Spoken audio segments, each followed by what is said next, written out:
একটা বক্তা, এদের একটা বক্তা, যে কি এর নাম নুরুল ইসলাম অলিপুরি সাহেবের ছেলে, এই কথাটা কোট করেছে।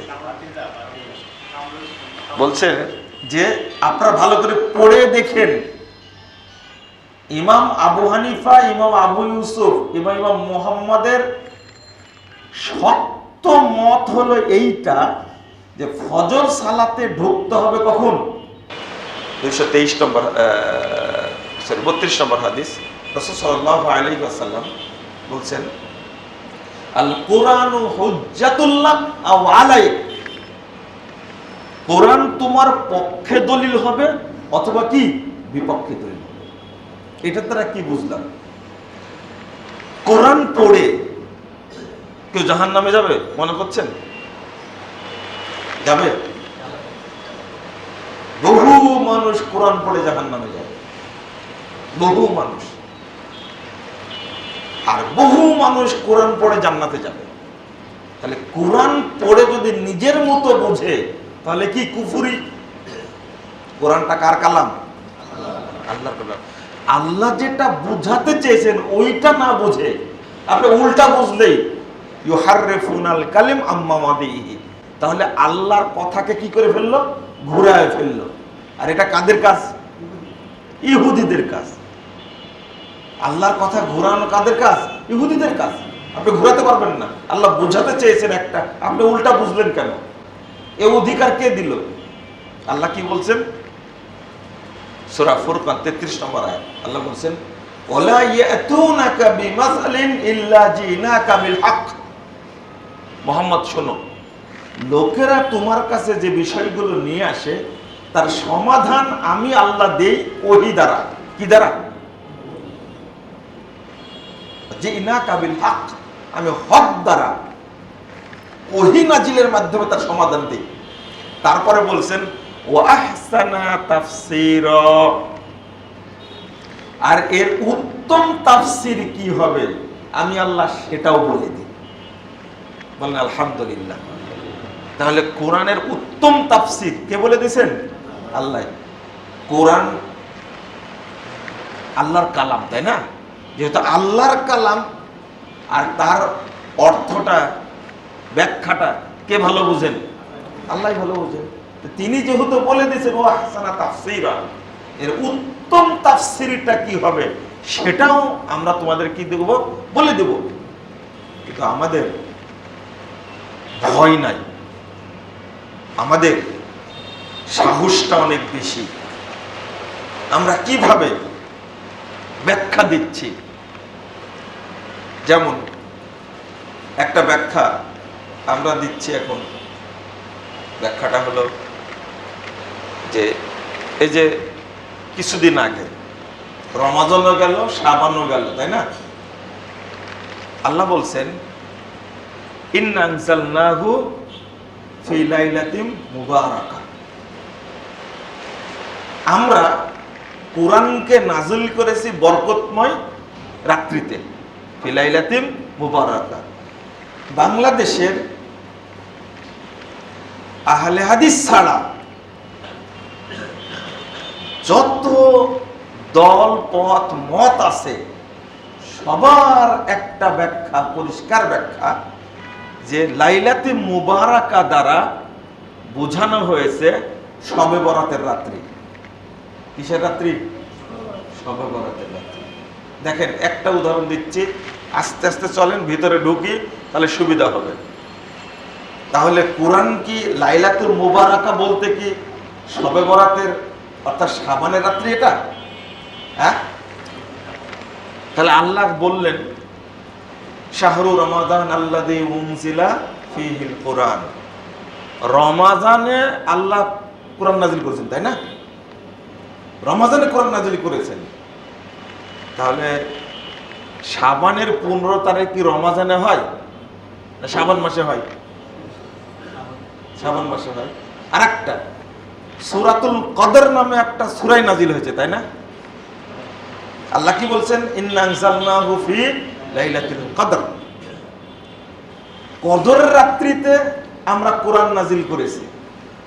কোরআন দ্বারাই প্রমাণিত হচ্ছে আল্লাহ কোরআন নাযিল করেছেন রমাজানে, আর রমাজান মাসে কি কদর রাত্রিতে। আপনারা কেউ জানেন যে কদর রাত্রি কি শাবান মাসে হয় নাকি? হয়। তো বাংলাদেশে এই যে বড় বড় আলখেল্লাওয়ালা জুব্বাওয়ালা লোকগুলো সাধারণ মানুষদেরকে যে ধোঁকা দিচ্ছে, বুঝটা দিচ্ছে, ব্যাখ্যাটা দিচ্ছে, এটাও কোরআনের সূরা দুখানের আয়াত, ইন্না আনজালনাহু ফি লাইলাতিন মুবারাকা, আমরা বরকতময় রাত্রিতে কোরআন নাজিল করেছি। সরাসরি বলে দিচ্ছে এই রাত্রি বলতে কি, এই রাত্রি বলতে কি শবে রাত বলে দিচ্ছে 15 শাবান। এবং এইটাকে সঠিক প্রমাণ করার জন্য কি বলছে জানেন? বলছে যে শবে বরাতের রাত্রিতে লাউহে মাহফুজ থেকে দুনিয়ার আসমানে নাজিল হয়েছে, আর দুনিয়ার আসমান থেকে কদর রাত্রিতে নাজিল হয়েছে কোরআন। মানে একটা মিথ্যাকে সত্য প্রমাণ করার জন্য আরেকটা মিথ্যা বলা। মানুষের কত সাহস যে কোরআনের এই আয়াতটাকে স্পষ্ট যখন বুঝতে পারছি কোরআন দ্বারাই, তখন মানুষের আর ব্যাখ্যার দরকার আছে বলেন তো দেখি? আর ব্যাখ্যার দরকার নেই। কিন্তু আপনারা কয়জন বলেন? 3 কোটি 4 কোটি। এই মানুষগুলো ছাড়া বাংলাদেশে কত মানুষ আছে বলেন? 18 কোটি, তাই না? গুনতেছেন, তাই আরো কত কোটি আছে তার কে জানে। তো বাকি সব লোক বিশ্বাস করে এই আয়াতটা, তাহলে এই বিশ্বাসটা সঠিক না ভুল বলেন তো দেখি? এই আয়াত দ্বারাই শবে বরাতের রাত্রির গুরুত্বটা ফুটিয়ে তোলা হয়। নাউজুবিল্লাহ, আস্তাগফিরুল্লাহ, আস্তাগফিরুল্লাহ। না বুঝে আমরা, না বুঝে এইভাবে মানুষকে যে ধোঁকাটা দিচ্ছি, এই ধোঁকাটার বিষয়ে আমি আর একটা জিনিস আপনাদের সামনে বলবো, দেখি আপনারা বুঝেন কিনা। হ্যাঁ, ভুলে গেছি, ঠান্ডা হয়ে গেছে, আর দরকার নাই তাই। আচ্ছা, আর একটা গুরুত্বপূর্ণ হাদিস যেটা আবু দাউদের মধ্যে এসেছে, তিরমিজির মধ্যে এসেছে, 154 নম্বর হাদিস। আপনারা জানেন হাদিসটা। দেখেন, আল্লাহ যদি মানুষকে সংশোধন করে দেয় তো আলহামদুলিল্লাহ, কোনো সমস্যা নাই। আল্লাহ যেন মানুষকে সংশোধন হওয়ার তৌফিক দান করেন, আমিন। আল্লাহ রাসূল বলছেন, আসফিরু বিল ফাজরে ফাইন্নাহু আজামু লিল আজাব। একটা আয়াত বললাম, একটা হাদিস বলছি, এইভাবে চলুক তাহলে, তাই না? হ্যাঁ, এইভাবে বললেই হয়। একটা আয়াত বললাম, এবার একটা হাদিস। আল্লাহ রাসূল বলছেন, আসফিরু বিল ফাজর, তোমরা ফজরের মাধ্যমে কি করো? বর্ষা করো। ফাইন্নাহু আজামু লিল আজর, কারণ নেকির ক্ষেত্রে এইটা সবচেয়ে মহান, বেশি, অনেক নেকি পাওয়া যাবে। তাহলে দেখেন, যারা নিজেদেরকে জ্ঞানী মনে করে, স্কলার মনে করে, এমনকি যারা মদিনা বিশ্ববিদ্যালয় থেকে পড়াশোনা করে আসছে, এই রকম বহু মাদানি এই হাদিসটার অর্থ করছে কি জানেন? অর্থ করছে যে ফর্সা হওয়ার পরে কি করো? ফজর পড়ো। ফর্সা হওয়ার পরে কি? ফজর পড়ো। ভালো করে বুঝুন কথাটা। ফর্সা হওয়ার পরে ফজর পড়ো, তাহলে নেকি অনেক বেশি হবে। আমি বলি যে মদিনা ইসলামী বিশ্ববিদ্যালয় পৃথিবীর একটা বিশ্ববিদ্যালয়, যে বিশ্ববিদ্যালয় ফ্রি পড়ায়, আবার পরিবার চালানোর জন্য টাকাও দেয়। আর পৃথিবীর কোনো বিশ্ববিদ্যালয় সুযোগটা দেয় না। সৌদি সরকার তাদের পিছনে কোটি কোটি টাকা ব্যয় করে। আর বুঝে আসলো এইটা। কি বুঝে আসলো? কি বুঝে আসলো? ফর্সা হওয়ার পরে কি করো? ফজর পড়ো। নাউযুবিল্লাহ, আস্তাগফিরুল্লাহ, আস্তাগফিরুল্লাহ। ফজর ফর্সা হওয়ার পরে যদি ফজর পড়তে হয়, নবী মুহাম্মদ সাল্লাল্লাহু আলাইহি ওয়াসাল্লাম তিনি কোনদিন ফর্সা হওয়ার পরে সালাত আদায় করেছেন? রেকর্ড আছে? আচ্ছা, ফর্সা হওয়ার পরে সালাত, এটা একটা আকল কথা বলছি, নিজস্ব জ্ঞানে চিন্তা করেন তো। ফর্সা হওয়ার পরে ফজর পড়লে নেকির দিক থেকে কেন বেশি হবে? কেন বেশি হবে? অথচ হাদিসের অর্থ এটা, হাদিসের অর্থ তাহলে কি? আর একটা হাদিস, এটা হাদিসটা পাবেন মুসনাদে তয়ালিসি 91 নম্বর হাদিস। আল্লাহ রাসূল বলছেন, আসবির বিসলাতি সুবহি, ফজরের সালাতের মাধ্যমে তুমি কি করো? ফর্সা করো। আচ্ছা, ফজরের মাধ্যমে ফর্সা করো আর ফর্সা হওয়ার পরে ফজর পড়ো, দুটা কি এক হলো? অর্থাৎ এর অর্থটা কি? সালাত পড়তে পড়তে কি করতে হবে? ফর্সা করতে হবে। আল্লাহ রাসূল এটা বুঝাতে চাচ্ছেন, কিন্তু আমরা কি করে ফেললাম? অর্থটা কি করে ফেললাম? উল্টা করে ফেললাম। আপনি বুঝেন, এজন্য আপনার কাছে কি তেমন বিষয়টা মানে জরুরি মনে হচ্ছে না, গুরুত্বপূর্ণ মনে হচ্ছে না। কিন্তু খেয়াল করেছেন, এই হাদিসটা দলিল পেশ করে বাংলাদেশের কোটি কোটি মানুষ ফজরের সালাতটা মেরে ফেলে দেয় পড়ে। তো রমজান আবার ঠিক আছে, রমাজান আবার শহীদাবাদ জিন্দাবাদ, বুঝতে পারলেন? আগে সাহারি খাওয়া হয়ে যায়, আবার এর জবাবও দেয় না তারা, কেন এটা করে? আহলে হাদিসরা আলহামদুলিল্লাহ তারা রাইট টাইমে আজানটা দেয়, আর সাহারির 5 মিনিট থাকতে আজানটা মারে। কত সচেতন! মানে রমাজান মাসে কিন্তু আহলে হাদিসদের আগে আজান দেয়, তাই না? খেয়াল করছেন তো আপনারা? অবশ্যই নামাজও আগে হয়, মানে ঘুমটা হবে ভালো, সুবিধা ভালো। অথচ আল্লাহ রাসূল আরেকটা হাদিসে বলছেন, আসফির বিসলাতিস সুবহি, আসফিরু বিল ফজর, ফজরের মাধ্যমে ফর্সা করো। আর এই হাদিস আসলে কি? আসফির বিসলাতিস সুবহি, ফজরের সালাতের মাধ্যমে কি করো? ফর্সা করো। অথচ এবার চলেন আমরা একটু ব্যাখ্যা দেখি, ব্যাখ্যাই কি বলে, তাই না? ইমাম তিরমিজি রাহিমাহুল্লাহ বলছেন, কেন বলছি কথাটা পড়লেই বুঝতে পারবেন। তিনি বলছেন, ক্বালা শাফিঈ ওয়া আহমদ ওয়া ইসহাক মানাল ইসফার আইয়াদিহাল ফাজরু ফালা ইউশাক্কা ফিহ। তারা বলছেন ফজরটা পরিষ্কার হওয়া, যেন সন্দেহ না থাকে। ওয়ালাম ইয়ারাউ আন্না মানাল ইসফার তাখিরুস সালাত, ফর্সা করা অর্থ সালাত দেরি করে পড়া নয়। আচ্ছা, এটা তো হলোই।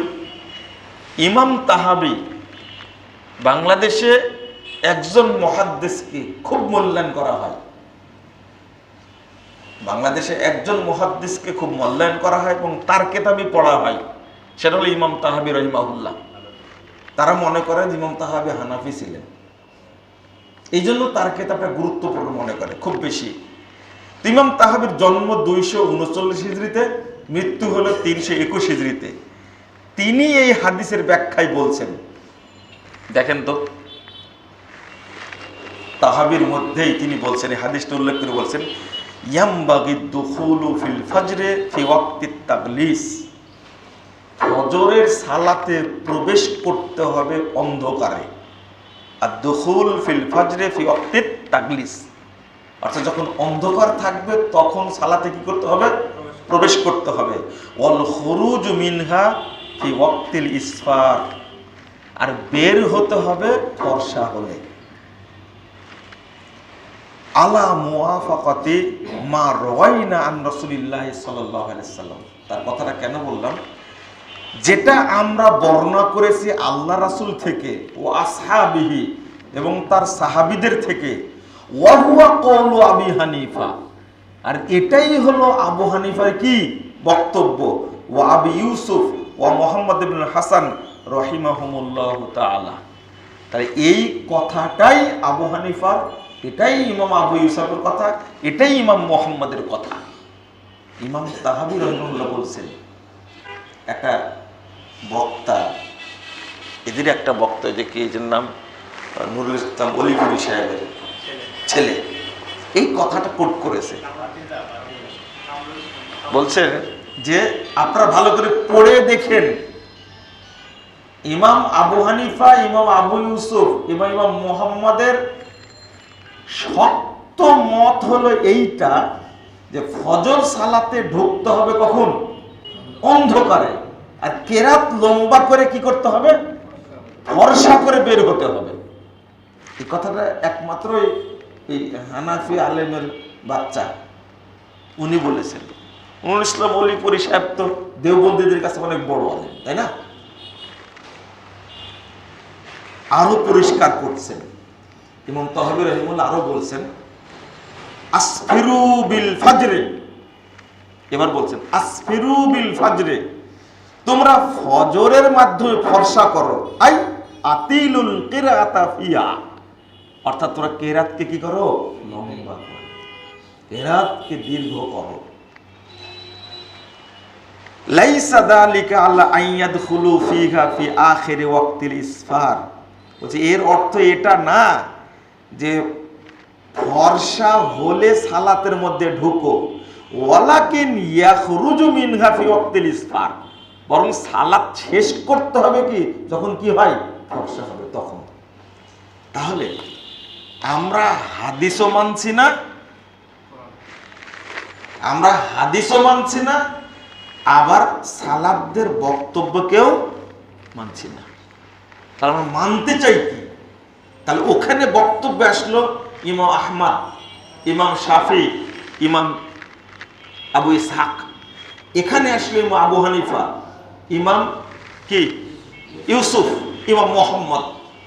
তাহলে তাদের কথা তো মানছি না, হাদিসও মানছি না, তাদের কথা মানছি না। আরেকজন ইমাম, ইমাম তিরমিজি, আরেকজন ইমাম, ইমাম তাহাবী, এতগুলো লোক বলছেন এই হাদিস পড়ে যদি এইভাবে বুঝে তাহলে হেদায়েত পাওয়ার কোনো সম্ভাবনা আছে? আর ফজরের সালাত কি সাধারণ সালাত? ফজরের সালাত কি সাধারণ সালাত? আল্লাহু আকবার। আল্লাহ রাসূল সাল্লাল্লাহু আলাইহি ওয়াসাল্লাম বলছেন তাশহাদুহু মালাইকাতুল লাইলি ওয়া মালাইকাতুন নাহার, কি যেন ওয়া কুরআনাল ফজর।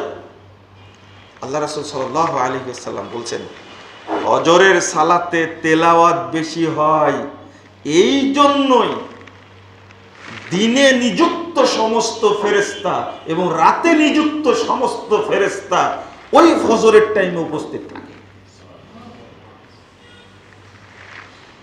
তো আমি এই ফজরের সালাতটাকে এইভাবে মানলাম কেন? মারার কারণ আছে। বলেন তো ইহুদিরা নামাজ পড়ে কয় ওয়াক্ত? না, 5 ওয়াক্তই পড়ে, 3 বার পড়ে। ভালো বলছেন আপনি। শিয়ারা কয়বার পড়ে? 3 বার পড়ে। 5 ওয়াক্তই পড়ে, 3 বার পড়ে। এই জন্য রাফেজিদের সাথে আর ইহুদিদের সাথে কি আছে? মিল আছে। ইহুদিরা এই ফজর এবং আসরকে দেরি করে পড়ে, বুঝতে পারলেন? শিয়ারাও ফজর এবং আসর কি করে? দেরি করে পড়ে। ওই প্রভাবটা অজান্তেই আমাদের উপরে পড়ে গেছে। আল্লাহ যেন আমাদের হেফাজত করে। চিন্তা করতে পারছেন? ভাবতে পারছেন কেন 2 ওয়াক্ত সালাতকে এইভাবে মারতে হবে? এইভাবে মারতে হবে কেন? 5 ওয়াক্ত সালাতের মধ্যে শ্রেষ্ঠ ওয়াক্ত কোনটা? আসর।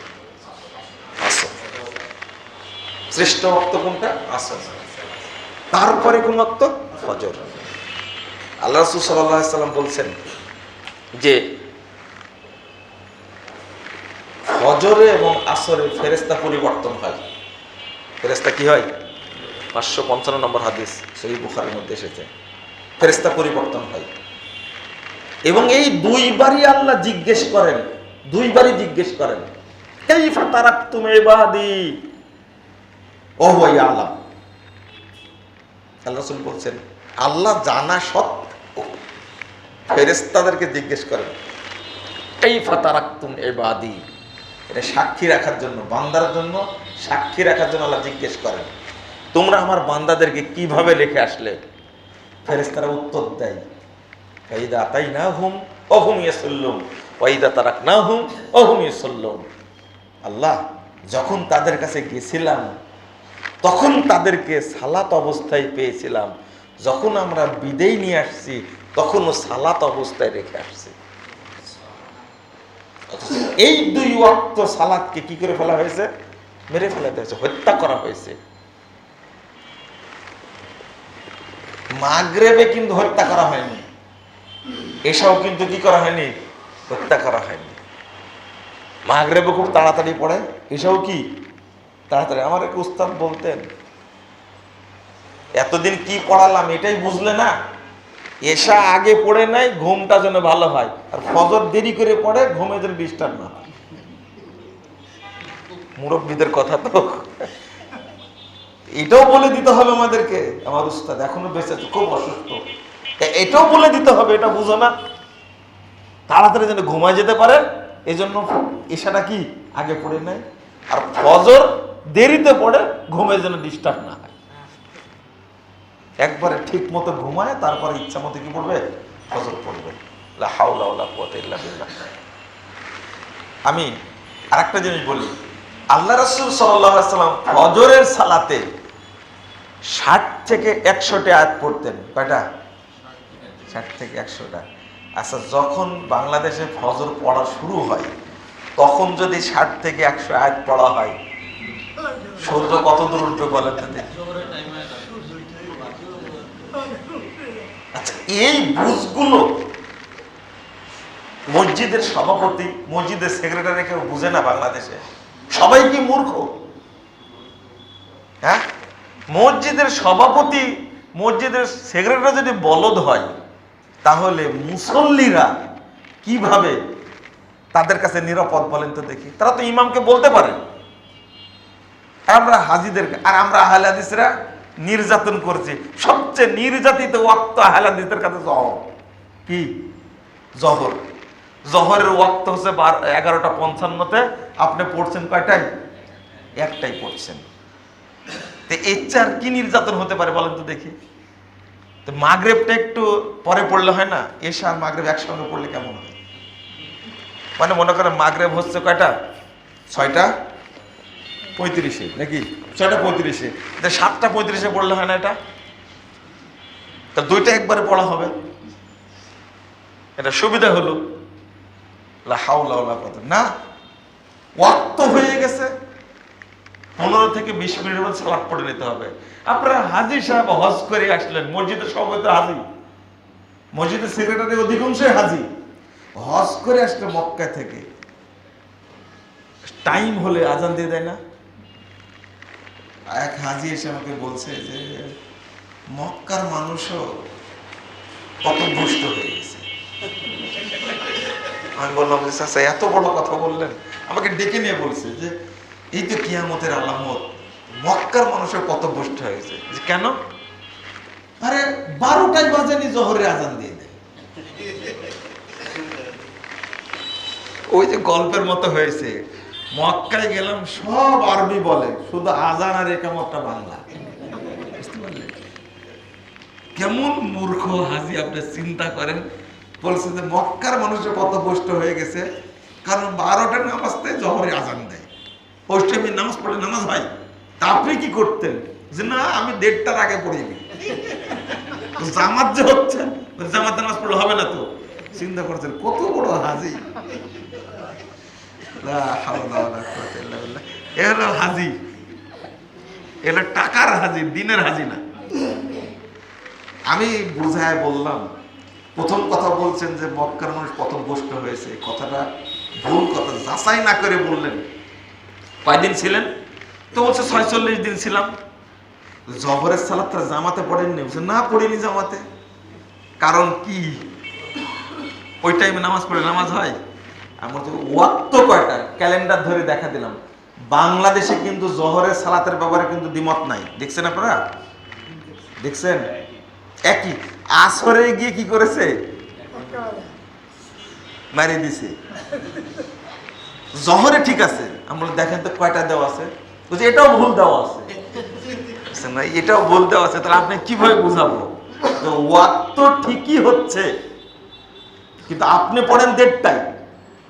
রাজশাহী বিশ্ববিদ্যালয়ে পড়াশোনা যখন করছি, আজীবন দেখি 1:30টায় আজান হয়, 1:45টায় কি হয়? নামাজ হয়। তো একদিন ইমাম সাহেবকে বললাম যে এই ওয়াক্তটা একটু আগে করা যায় না? তো বলছে আপনি আহলে হাদিস, আপনি যান। আমি বলছি এটার সাথে কি সম্পর্ক? এটা হলো মূল ইমাম। আর একদিন এক ইমামকে বললাম যে ওযুর দোয়া লিখে রাখছেন আপনি, বিসমিল্লাহির রহমানির আল ইসলামু হাক্কুল কুফরু বাতিলুন, এর কোনো দলিল আছে? যে তাকায় বলছে যে আপনার সমস্যা কি? আমার সমস্যা নাই, আপনি লিখে রাখলেন কেন ওযুর দোয়া? এটা কি ওযুর দোয়া? তো বলছে যে আর কোনো জায়গায় চোখ পড়লো না, ওটাতে চোখ পড়েছে আপনার। আপনি আহলে হাদিস, বুঝতে পারছি, দোয়াই থাক, আপনি যান। আমি বললাম যে না, আপনি দোয়াটা লিখলেন কেন? রাজশাহী বিশ্ববিদ্যালয়ের কথা বলতেছি, বুঝতে পারলেন? মানে হুজুর বলেছে গাই, ষাঁড় হলেও সমস্যা নেই। এই যে ফতোয়া চালু আছে বাংলাদেশে, কেউ তদন্ত করে দেখবে না, যা বলেছে ওটাই চলবে। একেই বলে বলদ। তাবেঈরা কি বলতেন? বলদ বলতেন। মুকাল্লিদ আর বলদের মধ্যে কোনো পার্থক্য নাই। তো একটা উদাহরণ দিতে অনেক বেশি হয়ে গেল, তাই না? রাসূল সাল্লাল্লাহু আলাইহি সাল্লাম ফজরের সালাত পড়তেন, সালাম ফিরানোর পরে পরস্পরের দিকে তাকালে তারা চিনতে পারতেন না। কয়টা হাদিস নেবেন আপনি? এই মর্মে কতটা হাদিস নেবেন? অথচ আজকে একটা ভুল ব্যাখ্যা দিয়ে আমি আরো আশ্চর্য হই যে হাটহাজারে একটা বড় মাদ্রাসা না, তা হাটহাজারিতে একজনও আলেম নাই যে হাদিসটা বুঝবে। আসফিরু বিল ফজর ফাইন্না আজামুল ইলাজ। হাটহাজারি কেন, এই ঢাকাতেও বড় বড় মাদ্রাসা আছে। যারা হানাফি বলে নিজেদেরকে, আমি হানাফি বলি না তাদেরকে, কারণ বাংলাদেশে হানাফি নাই, হয় দেওবন্দি তারা, না হয় বেরলভী। তারাও তো হাদিস পড়ে। আজকে বাংলা বাজার গেছিলাম লাইব্রেরির কিতাব কেনার জন্য, দেখছি অনেক ছেলে, প্রায় 5 কলি, সব 5 কলি কিতাব কিনতে গেছে। দেখে আশ্চর্য হলাম, কিতাব কিনে ঠিকই, কিন্তু অন্তরটা কি?